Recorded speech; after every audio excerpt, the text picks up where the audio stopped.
So it's really my great pleasure to bring out a great action sports filmmaker, Mr. Dana Brown, and the most dangerous man on two wheels, Robbie Maddison.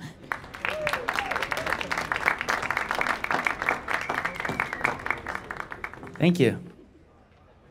Well, Dana, let's just start by talking a little bit about sort of the origins of this movie, because we saw a little bit in the trailer there. People, I'm sure a lot of people know your dad, Bruce Brown's movies, the original On Any Sunday, and of course The Endless Summer, which is probably the movie's single most responsible for turning people on to surfing all over the world. And you sort of over the last years kind of revisited a lot of your dad's work in different ways, with Endless Summer revisited, On Any Sunday revisited, your own Step in a Liquid, which is a kind of high-tech Endless Summer for the 21st century. And so how did you come to want to revisit On Any Sunday in this way, to sort of see where bikes and motorbikes and everything else on two wheels is at this moment? Well, On Any Sunday to me is like the high water mark in action sports documentaries. It was nominated for an Oscar, which, imagine this kind of film, that happening. Hey, it could happen. Don't say anything. No, I'm just saying. So I got contacted by Red Bull Media House, and they wanted to do kind of a mainstream thing that got in the theaters, and were wondering what I had in mind. And we talked about different subject matter, and they brought up motorcycling. And then they said, what if you did a sequel to On Any Sunday? And I said, well, why don't we call it something else? Because in motorcycling, it's kind of like, you know, you have the New Testament and you go, I found another chapter. Like, there's people not going to be happy about that. But they kind of convinced me to do it, and I talked to Dad, and he said, yeah, I think it's time. And the more I thought about kind of my career, I thought, you know, like you said, I don't do movies on purpose to exploit or capitalize on his thing. We have similar sensibilities, et cetera. And I thought, God, you know, he's going to be 77. My mom passed away a few years ago. Nobody lasts forever. And I thought, wow, it's a good opportunity to maybe continue a legacy and give a salute to the reason I even wanted to make films, which was seeing the original On Any Sunday when I was a kid. And here we are. You know, and I knew the story. It's a great world. So, you know, here we are. Well, I'm just wondering, like, you know, when you set out, how much did you already know about, you know, just how much the sport had changed in 40-plus years, technology-wise? I mean, it's amazing, some of the bikes in the movie and what people can do with them. And how much of that was a discovery process about, you know, what the film would cover, who would be in the film, that sort of thing? Well, I'm a fan of motorcycling, and I follow it and I ride. But I didn't, the co-writer on the movie is a guy named Scott Russo, who was editor at Cycle News, and I brought him in just for him to describe to me not so much the different disciplines, but the different people in the disciplines. Right. So every segment could kind of show a little different shade of the color spectrum in this shared passion. And as I got into it, you know, first of all, the talent of guys like this is unbelievable. And the cameras have gotten so much better. Everything's really just blown up in the ability, but the spirit of it remains. I mean, this sense of family, this shared passion, this thing that's passed on from generation to generation, like many shared passions. So I thought, well, this is pretty bitchin', because you have something that's going to look completely different, but at its heart, it's the heart beats the same. So it was a discovery. I kind of expected something, and I think in a lot of ways it exceeded kind of my wildest expectations. And Robbie, can you talk a little bit about how you became involved? Did you already know Dana, or did he look you up and sort of pitch it to you?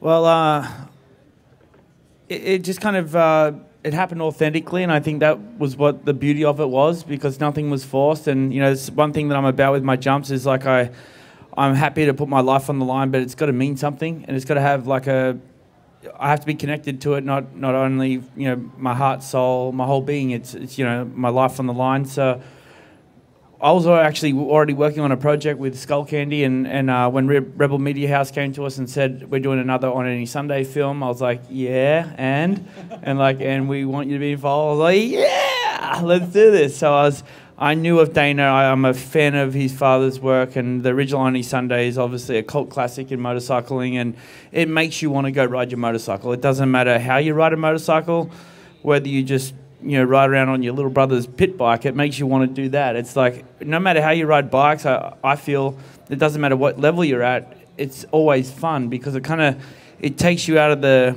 the endless chatter of your mind, and you're able to just kind of focus on something for a minute, and you get a break from hearing the voices, and you're able to kind of like really just experience life in the moment. And when I got the call up to say, hey, we'd love to have you involved in the film, it was just a pure delight. And as we move forwards, I was able to make a small project into a bigger project, and to get the publicity and the coverage that we're getting with this film is amazing. And to meet, a nice little guy like this, he's become a great friend of mine, and his family's amazing. And I'm a big fan of their work and just their lifestyle, their ethic, their relaxed approach. It really kind of transcends through the film. And so it's been a blessing, to be able to. It meant even more to me to go and do this jump once on any Sunday was a part of the stunt as well. It meant so much more to me. It made it a lot more. At first, I really thought that this jump, it felt like I was missing an element, and this definitely filled that hole and made it so much more.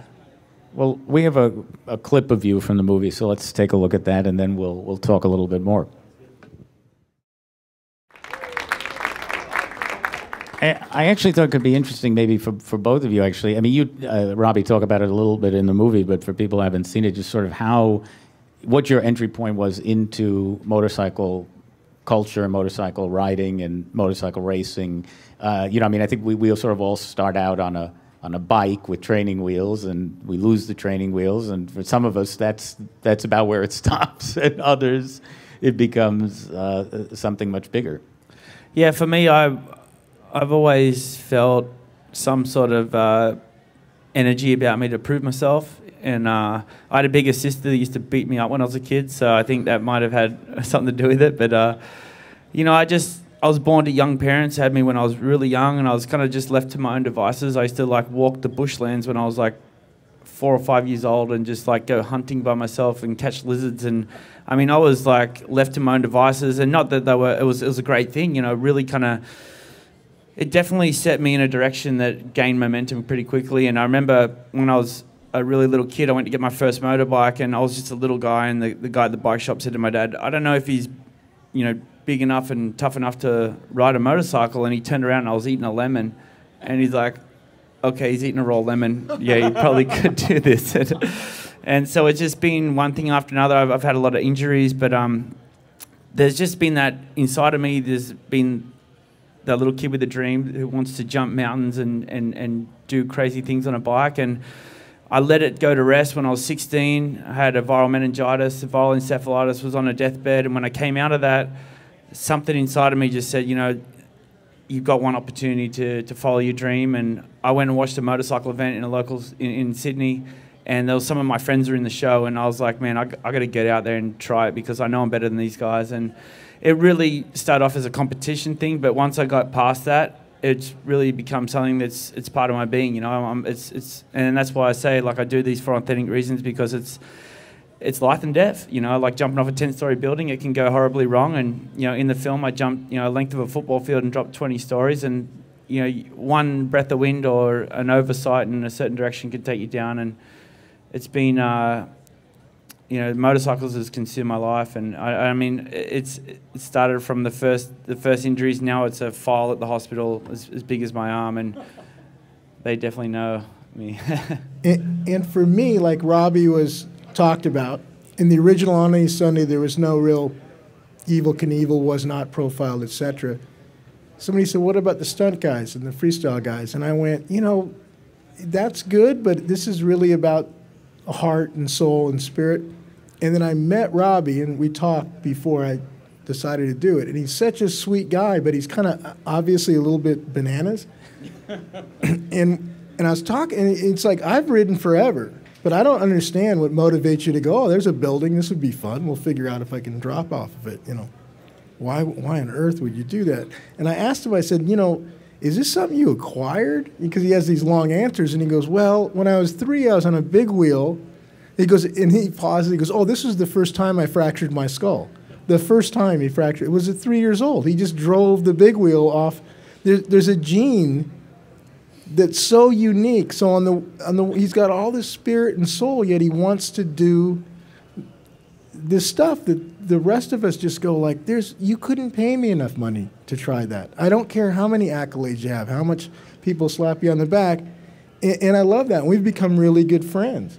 And it's like, I still don't understand it, but it's fun. But it's really fun to tell their story, his story. Well, one of the really charming things in your dad's movie was that Steve McQueen was in the film. We saw Steve McQueen riding BMX bikes on the weekend with a bunch of non-celebrities, just like a regular guy. And then, you have some celebrities in this film, like Mickey Rourke, who also just sort of blend in to the crowd. There's this kind of great democracy of bike riders. And I'm sort of curious because this film is so much more high-tech in many ways than your dad's films, and it's filmed all over the world in high definition with this incredible Dolby sound mix. So how important was it for you to kind of preserve that human element at the center of it, despite all these bigger bells and whistles? Well, I think that's the most important thing, because you can approach a project and go, look, we have all this technology available to us now, so we don't really have to try. We're just going to show people all these really cool things. And that's really not the case, because they can go spend the same $11 at the theater and see universes blow up and Matthew McConaughey do something, and, you're kind of up against it. So you have to find that story, and the fact that there's all these kind of stories and heart. And I think anybody, whether you give a crud about motorcycles or not, people identify with having a passion. Obviously a lot of people here have passions about computers and things, so it's, but this is just a little more visual. And to be able to capitalize on the 4K cameras, and to be able to capitalize on the partnership with Dolby doing this Atmos mix, and that's never existed for this type of film, where it was affordable to kind of make it seem like $100 million film when you don't have to spend $100 million, so. Well, talk a little bit about somebody that we're going to see in another clip, but before we see this, another one of the subjects in the film, Ashley Fiolic, and how you found her and sort of what makes her unique to this world. Well, Ashley's a multiple-time women's motocross champion, and she was born deaf. And I knew she was very cute young gal, incredible racer, and I was talking to people about her and her relationship with both her parents. Yeah. But her pop travels with her and stuff. And, I just kind of called him up and said, would you like to guys go on a trail ride? I'd love to do a father and daughter thing, thinking, well, that's a little bit of a switch. And just make it real visual. And they were, so incredibly nice. And I just thought Ashley represented something you wouldn't expect. She probably stands how tall is Ashley? About 5'2"? Yeah. Yeah, weighs about 105, soaking wet, deaf her whole life, and can kick anybody's ass on a motorcycle, and just is smiling all the time. And I thought, that's what movies are. You don't, an essay, what you do, Scott. Sometimes you have to tell somebody, here's what I think, here's what you should think. In a movie, you just go, here's kind of an unbelievable story, and I don't have to draw conclusions. I just point out the story, the love of a father and a daughter, the bonding over a motorcycle, and the fact she's overcome, this handicap without overcoming it. She's, it's just, so that's where Ashley came from. Yeah, so let's take a look at that clip. And she's cute. There's another quite remarkable friendship in this movie, which is between Travis Pastrana and Doug Henry. Talk a little bit about that. Well, Travis Pastrana's, a legend. He's raced NASCAR, and he's a rally car champion, and he's got his Nitro Circus show on MTV and all this stuff. And I met Travis a few years ago, and he's genuinely one of the nicest guys in the world. And Doug Henry's his boyhood idol, and Doug paralyzed himself racing from the waist down. And we were trying to find a place for Travis in the movie, because I think he just represents, kind of all that's positive, because he's really a genuinely great guy, great family guy. And they're both East Coast guys. Actually, I'm on the East Coast, so now that they're both from your guys' neck of the wood. And, I said, what if you guys get together, which they do. And so, yeah, Doug came down and they went riding because Doug's built a motorcycle that he can completely control his hands. And again, I think it kind of shows two things. It shows this, even though which motorcycling can be really dangerous, but that passion overrides whatever happens, and this friendship that these two people have. Well, and also it's kind of wonderful because there is so much like high technology in this movie, but in a way, Doug's contraption is kind of like a mad scientist's homemade invention, of how he could keep riding in his condition. It's a wonderful. So we'll also take a little look at that and then talk a little bit more.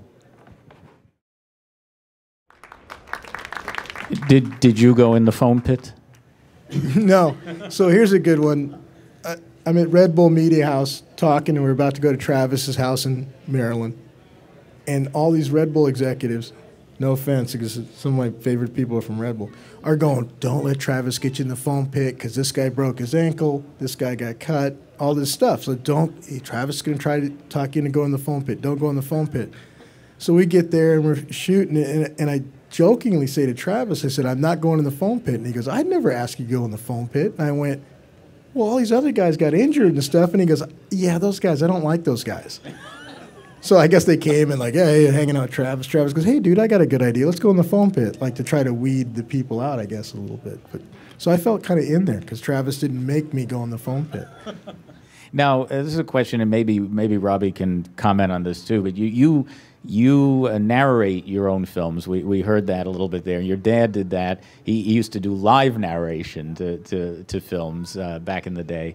And you have captured a certain folksy, self-effacing quality very much. I think I'm quite sophisticated. I guess the question is does that come naturally, or did you have to practice that, that sort of wry humor? When I was making Step into Liquid, we actually made the whole film, the rough cut, without any narration. Yeah. It was just told second person.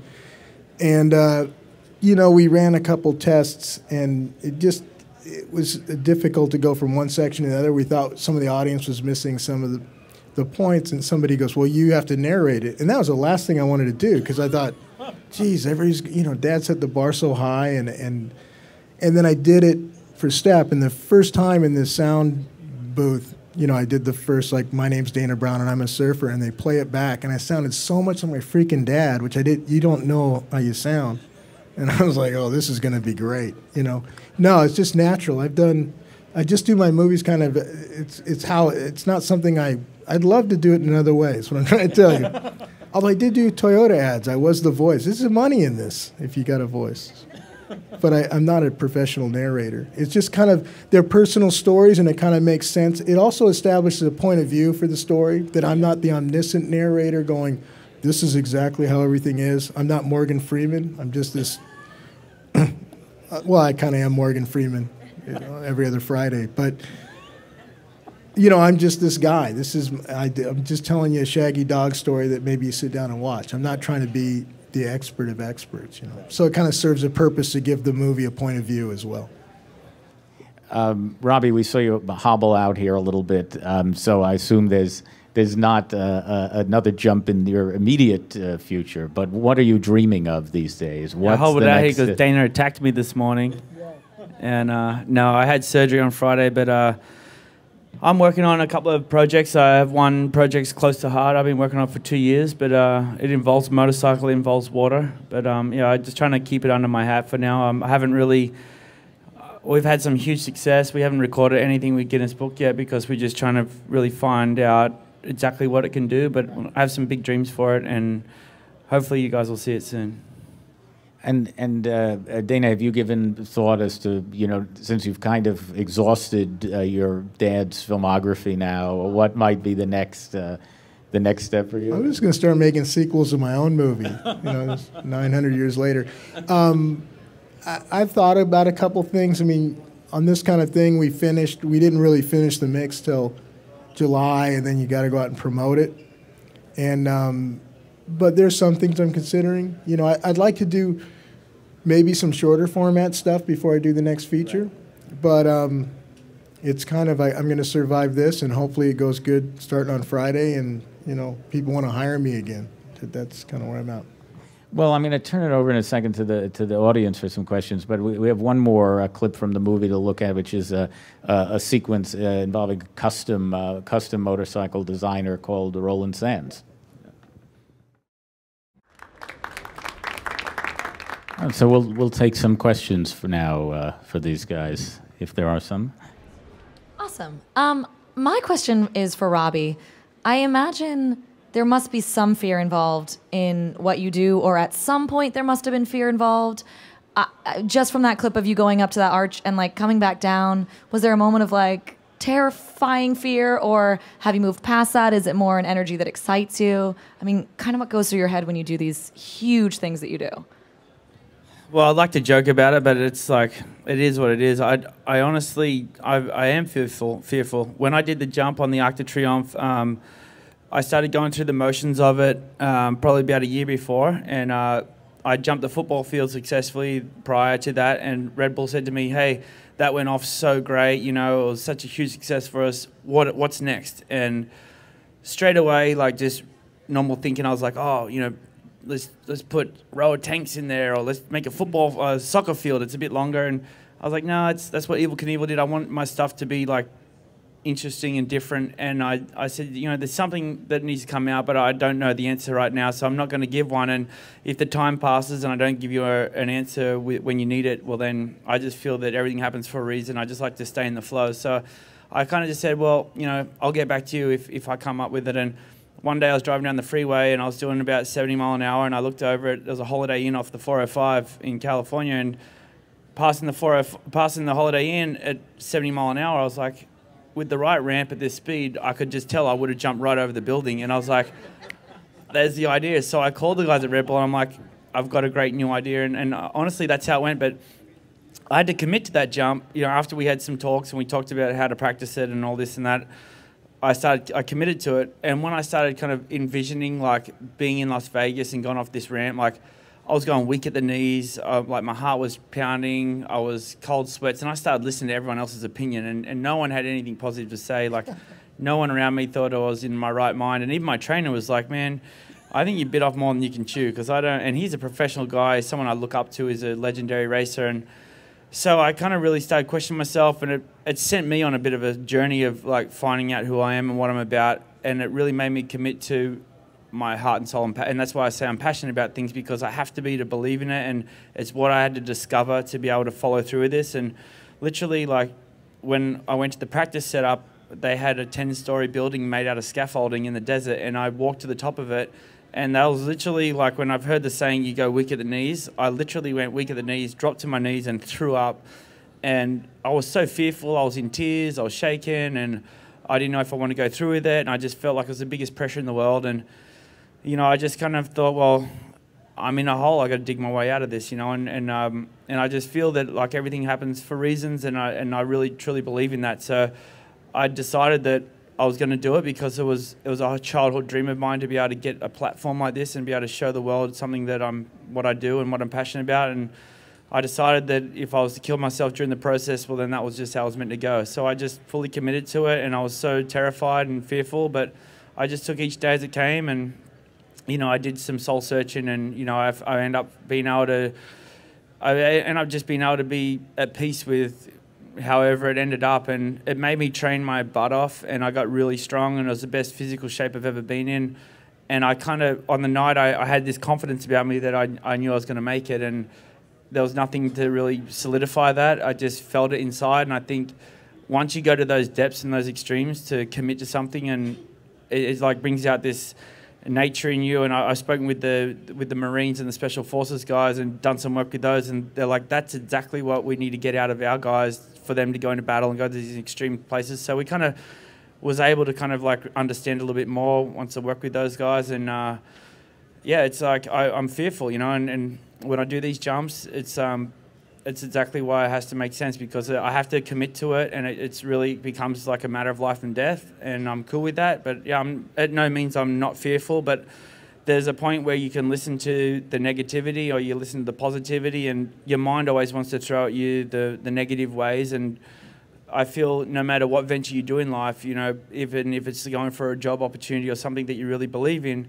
there's always a way of listening to the negativity and you know, shortchanging yourself and walking away from an opportunity that you could have hung in there and maybe got through it. And so it became powerful for me. It became a prerequisite, and it allowed me to go and do the jump in Corinth Canal. It didn't quite get as much publicity, but it was way crazier, and it's allowed me to do a lot more things in my life just from this philosophy and what I've understood. And even the jump that we did on any Sunday, it was something that I'd never practiced for. I kind of, you know, opened my big mouth and said, yeah, I'll do it. And then like got to the morning, it's like, oh, what do I get myself into? And there's definitely fear going on. But when it comes to the point of going off the jump, I'm able to just turn that mindset off, turn that negative, like the chatter off, and just stay in the moment. And I really just, there's like a running order of things I pre-check, and one of them is Mother Nature, and I check the wind, and I, you know, kind of listen to the energy and all that crazy stuff, and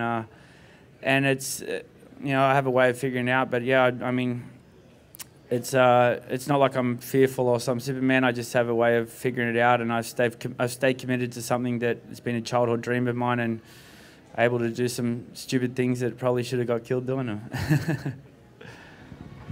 How do you physically train, like to drop 20 stories or to fly across across a football field? What are you doing in the gym?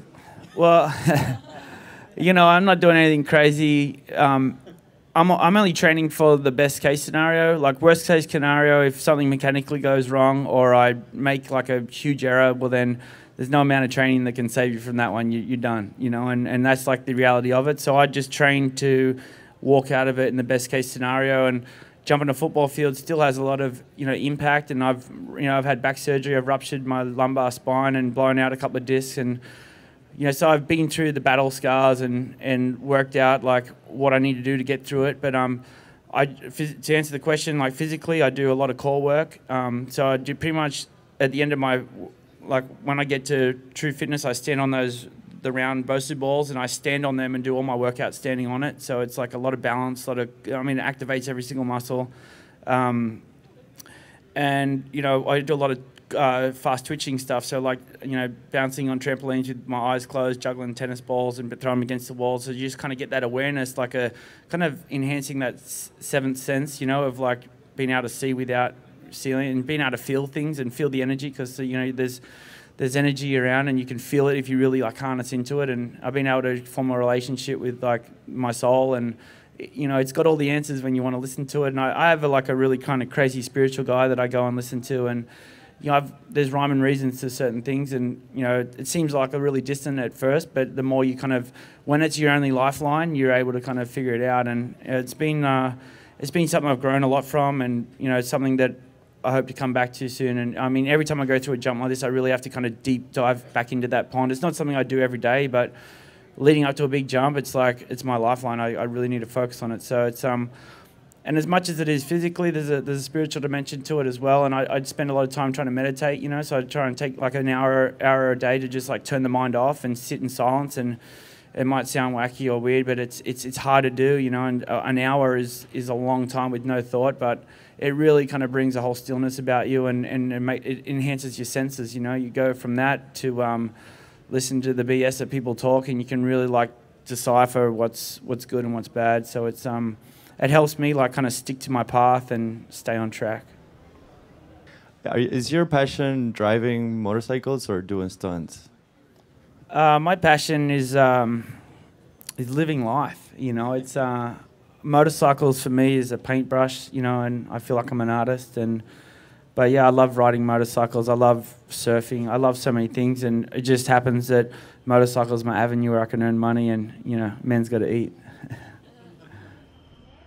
So this question is for Dina. Obviously, your dad did the film, and now you've done it. Has he seen the film, and what did he think of it? Yeah, we sent him. He's executive. in the movie. Yeah, he's in the movie, and he's executive producer. So when we started, you know, I kind of laid out what we had in mind. You never know until you do it. I thought Robbie was gonna be like 6'4" and real handsome, and That's you.